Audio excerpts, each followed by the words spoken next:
तल में पहुंचा करके उपचार आदि की व्यवस्था उनके लिए की गई है। उनमें से कुछ श्रद्धालु गंभीर रूप से घायल हैं।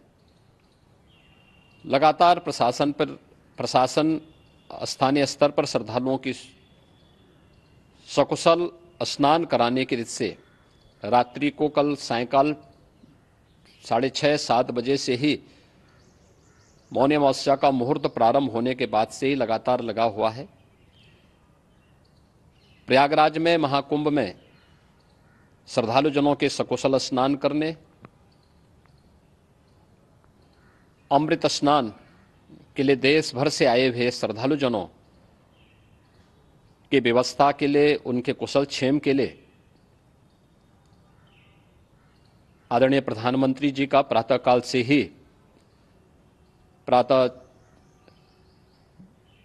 से ही उनके लगभग 4 बार प्रधानमंत्री जी ने हालचाल लिया है। माननीय गृह मंत्री जी ने, माननीय राष्ट्रीय अध्यक्ष भारतीय जनता पार्टी श्री जेपी नड्डा जी ने, माननीय गृह मंत्री श्री अमित शाह जी ने भी और प्रदेश की माननीय राज्यपाल श्रीमती आनंदीबेन पटेल जी ने भी लगातार जानकारी लेकर के सभी के कुशल क्षेम और सकुशल स्नान कराने के बारे में निरंतर रिपोर्ट ले रहे हैं। हम लोगों की प्रातःकाल से ही श्रद्धालुजन जो भी आए हैं वे स्नान कर सकें, इसके लिए यहाँ पे उच्च स्तरीय बैठक भी चल रही है, जिसमें मुख्य सचिव भी हैं, डीजीपी हैं, प्रमुख सचिव गृह हैं, मुख्यमंत्री कार्यालय के अपर मुख्य सचिव के साथ एडीजी लॉ एंड ऑर्डर के साथ साथ अन्य वरिष्ठ अधिकारीगण मौजूद हैं। प्रयागराज में हालात वर्तमान में नियंत्रण में हैं, लेकिन भीड़ का दबाव बहुत बना हुआ है। अखाड़ा परिषद से जुड़े हुए पदाधिकारियों के साथ मैंने स्वयं भी बातचीत की है। आचार्य महामंडलेश्वरों से भी, पूज्य संतों के साथ भी मेरी बातचीत हुई है और पूज्य संतों ने बड़ी ही विनम्रता के साथ इस बात को कहा है कि नहीं, श्रद्धालु जन पहले स्नान करेंगे और फिर जब उनका दबाव कुछ कम होगा और वे सकुशल वहाँ से निकल जाएंगे, तब हम लोग स्नान करने के लिए संगम की तरफ जाएंगे। अभी पहले श्रद्धालु जनों को, चूँकि देश भर से आए हैं, तो इसके लिए उन्हें सभी अखाड़े इसके लिए सहमत हैं और सभी लोग इस व्यवस्था के साथ जुड़े हुए हैं। लगातार इस दिशा में हम लोगों का प्रयास है कि जो अब तक प्रातःकाल से ही आपने देखा होगा, कल मैंने बताया कि कल लगभग 5.5 करोड़ श्रद्धालु कल महाकुंभ का स्नान किए हैं और आज प्रातःकाल तक लगभग 8:30 बजे तक 3 करोड़ से अधिक श्रद्धालु स्नान कर चुके हैं और ये लगातार जारी है। लेकिन संगम नोच पर, अखाड़ा मार्ग पर, नागवासुकी मार्ग पर लगातार दबाव बना हुआ है और वहाँ पर श्रद्धालुजनों की सुविधा के लिए भी हर प्रकार की वहाँ पर प्रशासन पूरी मुस्तैदी के साथ लगा हुआ है। और इसीलिए मेरी अपील है पूरे प्रदेशवासियों से, पूरे देशवासियों से और सभी श्रद्धालुओं से भी, सभी पूज्य संतों से भी,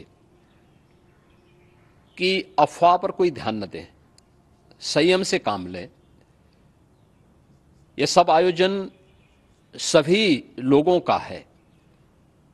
प्रशासन उनकी सेवा के लिए पूरी तत्परता के साथ लगा हुआ है।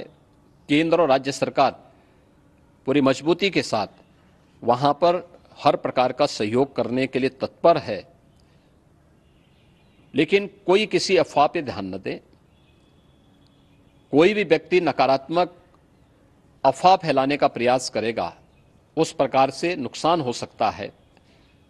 और जहां पर हैं आप, लगभग 15 से 20 किलोमीटर के दायरे में अस्थायी घाट बनाए गए हैं, उसमें कहीं भी वे स्नान कर सकते हैं। आवश्यक नहीं कि संगम नोच की तरफ ही आएं, क्योंकि भीड़ देखते हुए, खासतौर पर जो बुजुर्ग हैं, बच्चे हैं, श्वास के रोगी हैं, उनको लंबी दूरी तय नहीं करनी चाहिए और जहां पर हैं वहीं पर आराम से पहले स्थिर होकर के कार्य करें, वहां पर रह करके, और जो नज़दीक के घाट हैं उसी नज़दीक के घाट में स्नान करेंगे। सब गंगा जी के ही घाट हैं और गंगा जी के इस घाट में वही पुण्य प्राप्त होगा। ये मौनी अमावस्या है, मौनी अमावस्या में स्नान का महत्व है। संगम में स्नान का दबाव बहुत ज़्यादा है, इसलिए सभी लोग अगर वहाँ पे इसमें अपना सहयोग करेंगे तो सकुशल हम सभी श्रद्धालु जनों को वहाँ पर स्नान करने में सफल होंगे और फिर इसके उपरांत अमृत स्नान के लिए पूज्य संतों से भी, अखाड़ों से भी हम लोग अनुरोध करेंगे। जो घायल हैं, गंभीर रूप से घायल हैं, उनके उपचार की तत्परता के साथ व्यवस्था भी की गई है। उन सबके सकुशल स्वस्थ होने की भी हम कामना करते हैं। लेकिन मेरी अपील होगी कि कोई भी नकारात्मकता न फैलाने दें और न किसी अफवाह पर विश्वास करें। स्थिति नियंत्रण में है, हाँ दबाव जरूर है, क्योंकि मैंने आपको बताया कि प्रातःकाल से सुबह 8:30 बजे तक 3 करोड़ से अधिक श्रद्धालु स्नान कर चुके हैं। और पूरे मेला क्षेत्र में अगर हम देखेंगे, प्रयागराज में हम देखेंगे तो लगभग 9 से 10 करोड़ श्रद्धालु इस समय वहाँ पर मौजूद है, जिसमें से 3 करोड़ यह वापस जा रहा है। इसके लिए रेलवे ने भी मेला स्पेशल लगाई हुई है। प्रातःकाल से लगभग 40 मेला स्पेशल प्रयागराज स्टेशन से, जोशी स्टेशन से, अन्य स्टेशन से श्रद्धालुओं को लेकर के सकुशल स्नान कराने के बाद उनको लेकर के गंतव्य की ओर आगे बढ़ी है और लगातार ये प्रक्रिया वहाँ पर आगे बढ़ाई जा रही है। होर्डिंग एरिया भी बनाए गए हैं। प्रशासन जो वहाँ पर डायरेक्शन दें, मुझे लगता है सब लोग उसका पालन करेंगे तो सकुशल, क्योंकि पूरा दिन भर देर रात्रि तक अमृत स्नान का मुहूर्त है। मौनी अमावस्या का जो मुहूर्त है पूरे रात्रि भर है, इसलिए ये नहीं हो केवल इस पे कि हम अभी स्नान करेंगे, आवश्यक नहीं, कभी भी आप स्नान कर सकते हैं। तो उस पर जरूर सभी से मेरी विनम्र अपील होगी कि वे लोग उस पर सहयोग करेंगे तो सकुशल सभी को स्नान कराने में और सकुशल इस महापर्व को आयोजित करने में प्रशासन को और शासन को मदद मिलेगी। धन्यवाद।